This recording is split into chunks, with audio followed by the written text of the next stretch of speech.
Dear friends, now the topic is principles of curriculum.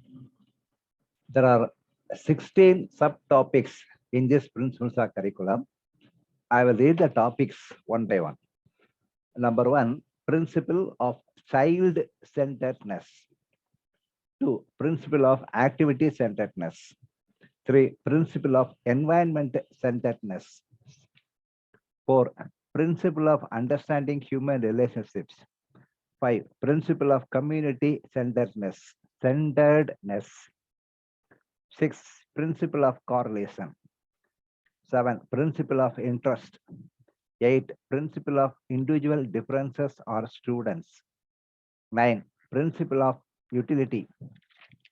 10, principle of fulfilling the needs of higher classes. 11, principle of forward looking. 12, principle of availability of time and other resources. 13, principle of flexibility. 14, principle of consultation with the teachers. 15, principle of leisure. 16, principle of conservation. Now, we will have a brief note about every topic. The first topic is principle of child-centeredness. The curriculum should be child-centered. It is means that what is to be given children in the form of learning experiences at a particular age and grade. We are not able to give the 12th standard syllabus to a 6th standard student. At the time of 6th standard, what he is able to receive, that alone should be given. Number, curriculum should properly suit their age, abilities, capacities, interests, mental development, and the previous experience. Curriculum is meant for the development and welfare of schools of the children. The curriculum should be framed for the development of the children. Curriculum should fulfill the needs and requirement of the developing children. Next, principle of activity-centeredness. Children are quite active by nature. We all know nowadays children are getting the IQ power more than what we have. Children always take interest, pay attention, and are benefited by those learning experiences that involve activities, learning by doing and living on their part. Children will always learn everything quickly if they have interest in the subject. They will do it everything easily, not like us. Curriculum provides opportunities for the students to bring desirable changes in their behavior in the ongoing teaching learning process. Next, principle of environment centeredness. The social science curriculum should be developed keeping in view the physical and social environment of the students. The subject stand mainly for acquainting the students with their physical and social environment, the people, social institutions, physical surroundings, and their mutual interactions. The selection of subject material and the learning experiences for the curriculum of the subject should be made on the basis of their link with the events, problems, things, and situations prevalent in their physical and social environment. Principle of understanding human relationships. Development of necessary understanding, skills, and attitude among the students for the proper maintenance of human relationships is one of the prominent aims of teaching social science in our schools. Curriculum in social studies, which can help in the establishment of harmonious relationships, not only among the members of a community and nation, but also among the people of the whole universe. Principle of community-centeredness. Community contributes a lot in building the future of the younger generation. Children may learn a lot through the various useful and relevant resources available in the community. Social science very much linked with the study of the community and its people and their interrelationships. Curriculum of social science may help the students in drawing closer to the community and contribute appropriately in its progress. Principle of correlation. It is also essential to follow the principle of correlation in the construction of the curriculum of social science. The principle of correlation asks for teaching social science in such a way as its link, its study, number one, with the study of other subjects and activities of the school curriculum, two, with the physical and the social environment of the students, three, with the day-to-day life activities of the students. Curriculum provides appropriate opportunities to these students to acquire the desired knowledge and experiences in a correlated and integrated manner for being utilized properly in their life. Principle of interest.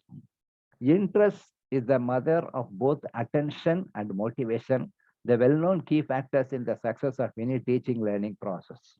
The study of content and experience of the subject social science that the students feel interesting and purposeful to them.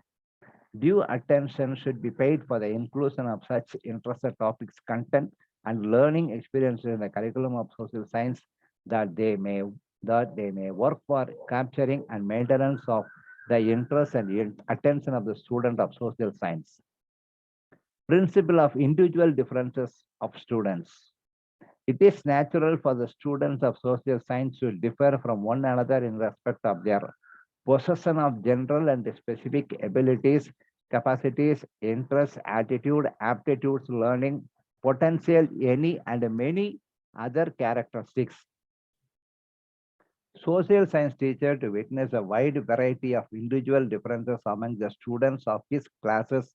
Example, gifted, dull, backward, and average students showing differences in their choices and interests of the study of one or the other things. The development of social science curriculum, proper attention should be paid for making room to the varying types of individual differences found in the students of social science. Principle of utility. According to this principle, only those topics, subject material, and the learning experiences should be in the curriculum of social science which are found to possess any utility to the students. The perception of such utility, the curriculum framer should always pick up a broad angle rather than the perception of such utility, the curriculum framer should always pick up a broad angle rather than the narrow. Principle of fulfilling the needs of higher classes. The study in social science of the students of a particular school does not end with the study of their subject in a particular grade or school stage. They have to travel on the path of their study from a lesser to higher grade or class and from one steep of the educational ladder to the next higher one. Social science curriculum in a vertical way that is increasing its difficulty level from one grade to the next higher grades. Principle of forward looking. One should also take care of the principle of forward looking in the development of the curriculum of social science. The principle of forward looking of those topics, contents, and learning experiences related to social science that may prove helpful to students in leading their future life in a proper way. The topics and learning experiences helpful in training the students in civic competency, efficient citizenship, sociability, socio-cultural adjustment, democratic living, national understanding, and world brotherhood for preparing them to lead their future life in the most desirable way.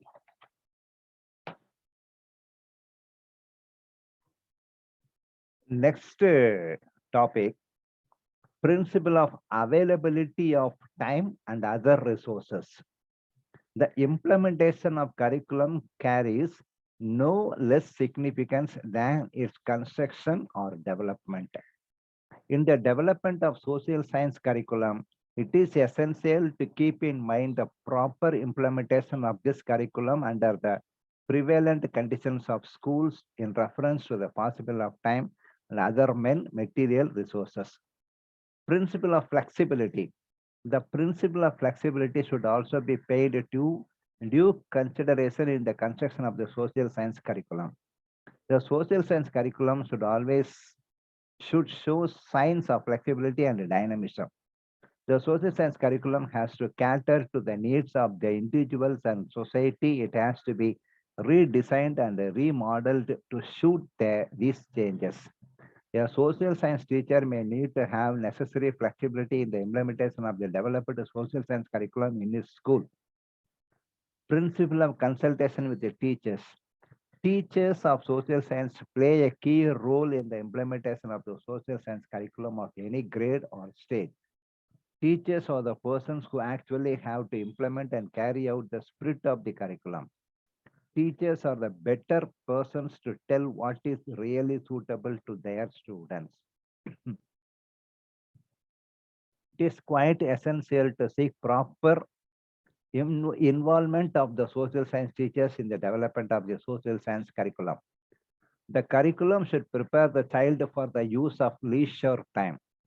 The capacity to enjoy leisure greatly determines a man's capacity to enjoy leisure greatly, determines a man's capacity to work. The school curriculum should therefore prepare would-be citizens to use their leisure time effectively. Principle of conservation. It has been stated that nations live in the present, on the past, and for the future. This means that the present, past, and the future needs of the community should be taken into consideration. The past is a great guide for the present as it helps us to decide what has been useful to those who are living now. So with that, we wind up this topic. Thank you.